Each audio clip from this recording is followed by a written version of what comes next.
Hey everybody, it's Jason Blaha here, and it's time for another Breakfast with Blaha. And today I'm having the last bit of the mangoes that I have, along with some Greek yogurt. Let's talk a little bit about periodization. And this is why, when we're looking at stuff, that I get it. The layman putting together their own program, they don't always think this way, and that's fine. But when we are coaches and trainers, and again, coaching is my full-time profession, it's my largest income stream. It is what I do these days. It's important for us to understand the why we do things, not just how to do them. And people have a bad habit of doing that because they look at all these people who still put out information on periodization, people who run linear block periodization, people who program in mesocycles, which I actually think is rather pointless. I don't think there's benefits or reason to do it. And I've seen actually Alex Viada, who's a friend of mine, known him for many years. We still talk. I interviewed him once on this channel. He kind of points out the same thing. That a lot of periodization exists as just voodoo. It's just voodoo to make the coach look smart. It really is. You don't have to have any real periodization. I mean, I like concurrent periodization, and I think there are good reasons to use that. But it's not quite as complicated. And there's no voodoo to it. You're just doing 2 different training stimulus every week. Or more if you're doing GBP and stuff, right? That's all it is. We're doing it concurrently, letting ourselves recover those systems a little bit before doing them again. The whole thing, though, with the mesocycles, and I still see people do it, I see drug-free coaches who've never used gear in their life, who's generally coach drug-free clients, running 3-week blocks. They'll run 12 weeks of linear block periodization broken into 3-week mesocycles. And you point this out to them, it's like, well, we got to have our hypertrophy block and our accumulation, and it's like, why? What's their reason? Because that's the way it's always been done.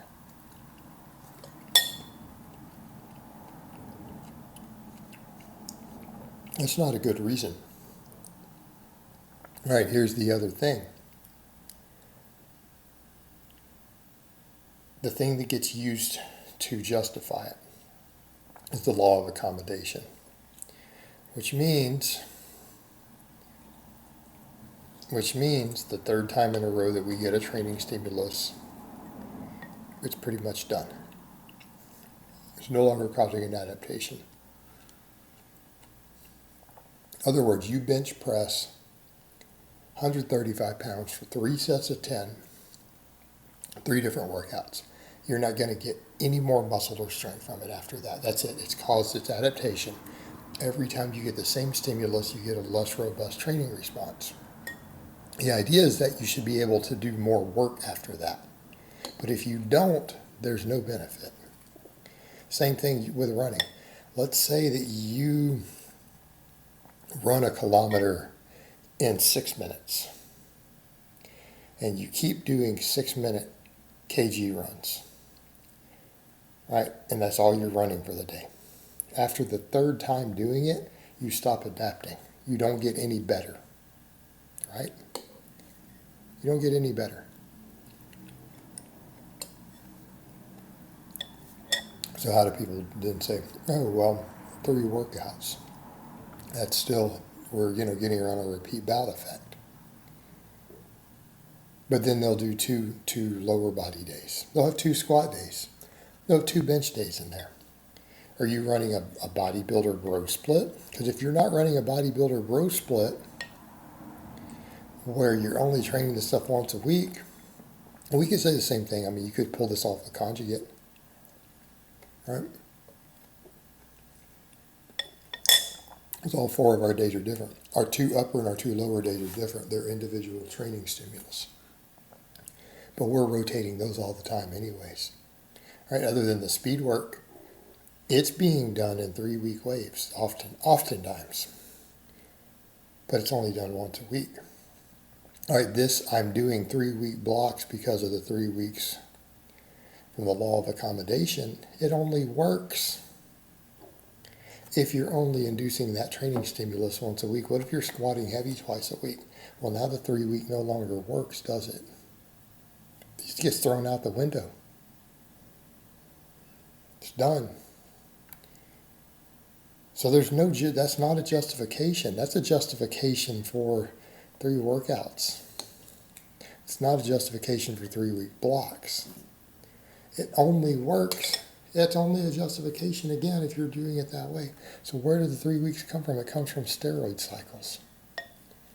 Okay, all this periodization models that we have came out of Russia.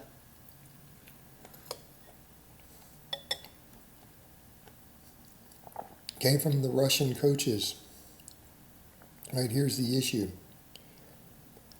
Historically, again, just due to health markers, benefits, and the drug seeming to stall, oral steroids have been done in 3-week cycles, right? Either 3 weeks, they always do them in 3 or 6 weeks. You just notice that, and look at any forum. Oh, kickstart it for 3 weeks, kickstart it for 6 weeks. So they do, if they have a certain point in the training, they had, say, Dianabol. And they might be using testosterone or nandrolone or whatever they'll say we're using up to that point, but they add an oral. And historically, what else? 12-week blasts for your total stack. We'll get to that in a minute. 3-week mesocycles, when you stall in the programming and you need more muscle, they add an oral in for 3 weeks. Then when they're going to stall again, they add another oral or they up the dose. They up the dose for another 3.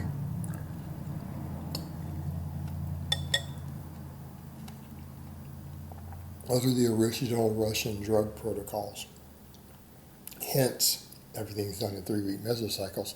What else? Everyone, well, you need to do, this is historic classic, 12-week total cycles with your injectables. I see where we're going with this, where this starts to get funny.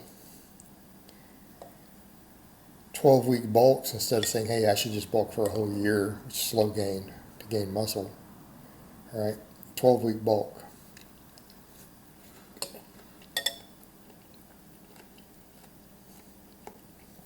12-week wave of 4 3-week mesocycles.